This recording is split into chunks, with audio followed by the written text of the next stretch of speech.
During the Great Depression, millions of American families ate 3 full meals a day and spent almost nothing. Not because food was cheap, because grandmothers knew secrets that no cookbook ever printed. They called them poor man soups, and a single pot of the right one could feed a family of 6 for 2 full days straight. These soups were built from ham bones, dried beans, stale bread, wilted garden greens, and whatever else happened to be left in the kitchen. And they weren't just surviving on thin broth.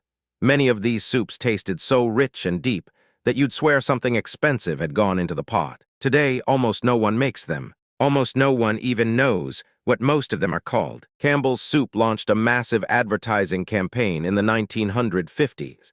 And by 1970, over 90% of American households were buying canned soup at least once a month. The skill of making something from almost nothing, built over generations, was quietly and completely erased. In this video, we're bringing back 25 of the most powerful forgotten soups that kept families alive through 2 world wars, the Great Depression, and the leanest years this country ever saw. The first soup on this list sat at the center of almost every Depression-era kitchen in America, the navy bean and ham bone soup. A pound of dried navy beans cost almost nothing and had been one of the cheapest shelf-stable proteins in America since the late 1800s. Women would soak the beans overnight, then drop them into a stock pot with a single ham bone, usually the leftover from Sunday dinner. 1 whole onion went in with the skins still on, because the skins added color and minerals to the broth without any extra cost. Carrot trimmings, celery scraps, a clove of garlic, a bay leaf, and enough water to cover everything by 3 full inches. The bone marrow slowly dissolved into the water all day long,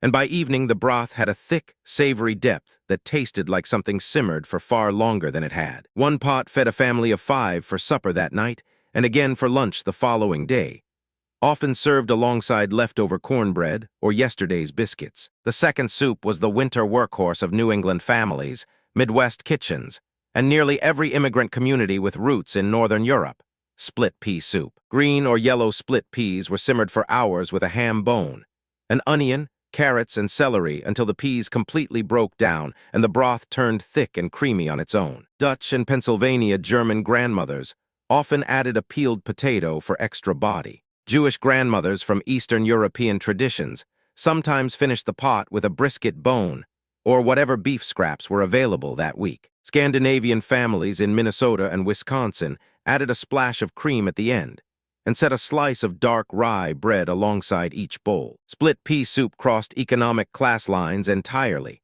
It appeared on Harvey House restaurant menus and in railroad dining cars because it tasted luxurious even though it cost almost nothing to produce. Potato soup may be the most universal poverty soup ever created, and it looked different in nearly every ethnic community across the country. The Irish-American version, sometimes called famine soup, was little more than potatoes and onions simmered in water, partially mashed to thicken the broth, then finished with a splash of milk or a small piece of butter when the family had any. In the coal country of Pennsylvania and West Virginia, the same soup included leftover bacon grease and a thick slice of bread torn directly into the bowl at the end of cooking. Southern families made their version thinner and almost broth-like, and sometimes swapped regular potatoes for sweet potatoes, which were cheap and grew in abundance across the region. German grandmothers made Kartoffelsuppe with caraway seed and sliced sausage, and a family could eat nearly unlimited quantities of it because the potato itself was both the main ingredient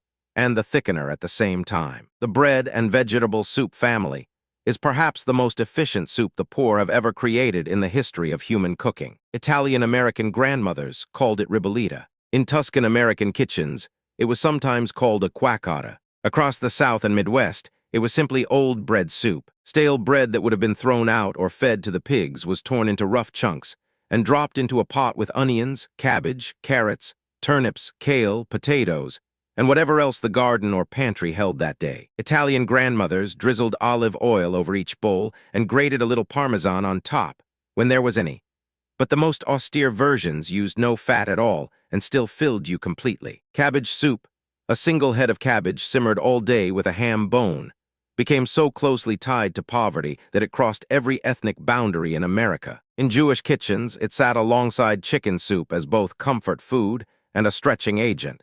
And in Irish and Polish Catholic families, It appeared every single week of Lent because cabbage was cheap and meat was forbidden. The cornmeal-based soups and porridges were especially central across the American South and in Native American and African American households. Cornmeal mush, sometimes boiled with a little salt pork, was thinned with water or broth to make a soup, or cooked thicker to make polenta depending on what the meal required. Sweet potato soup, enriched with canned, evaporated milk, was a staple in African American kitchens throughout the South in the latter half of the 20th century, because evaporated milk became one of the cheapest dairy proteins that any family could afford. Corn chowder was made by coastal and inland families alike from corn cut off the cob, a potato, an onion, a strip of salt pork or bacon, and water or milk, filling enough to stand as an entire dinner on its own. Fish soups, oyster stews, and seafood chowders were poverty food along the coasts and major rivers, and some of these recipes survived for centuries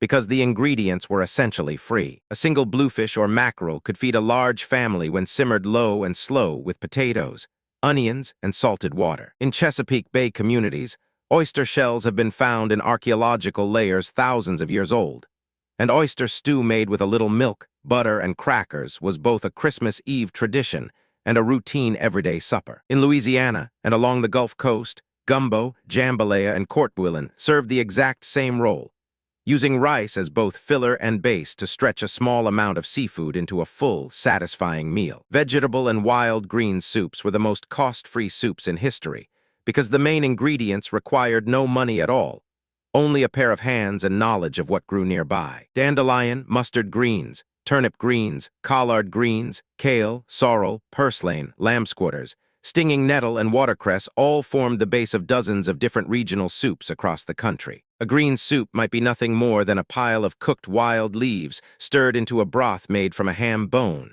with crumbled cornbread added directly to the bowl. In Appalachian coal country, the dish called salad was greens slow-cooked with fatback rendered down until the leaves completely collapsed, and some families ate this at nearly every meal. Grain soups and dumpling soups gave families one more way to turn a near-empty pantry into something that actually filled a grown adult. Drop dumplings, flour, water, or milk, a pinch of salt, and sometimes an egg were dropped by the spoonful into simmering broth, and a single batch could transform a thin, watery pot into something that held you through the afternoon. In German and Czech immigrant communities, flour dumplings called nerdl or nedliki sat in the same bowl alongside broth. In Jewish homes, matzo ball soup and farfel soup played the exact same stretching role using matzo meal instead. The reason almost none of us know these recipes today has a very specific economic history, and it did not happen by accident. Between 1945 and 1955, the American packaged food industry, Campbell's, Heinz, General Mills, Lipton, Progresso, launched a coordinated campaign to convince an entire generation that soup should be purchased in a tin, not made in a pot. Television advertising through the 1950s linked canned soup to modernity, cleanliness, and middle-class respectability, while homemade stockpot soup was quietly coded as poverty or the old-fashioned cooking of immigrants and grandmothers who had lived through hard years. By 1970, over 90% of American households were buying canned soup at least once a month, and the average American consumed more than 50 cans per year. The skill of simmering bones for hours, gauging seasoning by smell, and turning $1 of protein into 6 generous servings began dying with the women who had carried it their whole lives. The rise of frozen meals, microwavable cups, and ramen noodle packets in the 1980s and 1990s finished what the advertisers had started. By 2010, the average American household kept almost no dried beans, almost no whole onions, and almost no rutabagas or turnips, and a multi-generational cooking skill built entirely around turning scraps into supper had been functionally erased from the culture. But these soups never truly disappeared. They survived quietly in rural Appalachian, Ozark, Cajun, Creole, Tex-Mex, and immigrant households, passed down by grandmothers who had lived through things the post-war generation wanted to forget. The full list of 25 soups in this video spans navy bean and ham bone, split pea, 6 regional potato soups, leek and potato, lentil and carrot, French onion on a heel of stale bread, Vegetable beef on a single chuck roast bone, chicken and dumplings, chicken and rice, pasta fagioli, ribollita, minestrone, corn chowder, oyster stew, fish chowder, Portuguese caldo verde, Scotch barley broth, mulligatawny, Philadelphia pepper pot made with tripe scraps, and traditional Jewish chicken soup with matzo balls. Every single one of them can be made today for under $5, and every single one of them will feed your family for 2 meals. These were not recipes born from luxury or leisure. They were born from necessity, from love, and from women who understood that a good pot of soup never needs to ask very much of you. If you want the full step-by-step recipe for any one of these 25 soups, with the original ingredients and method exactly as grandmothers made them, watch the video linked right now on this channel that breaks down each one in detail.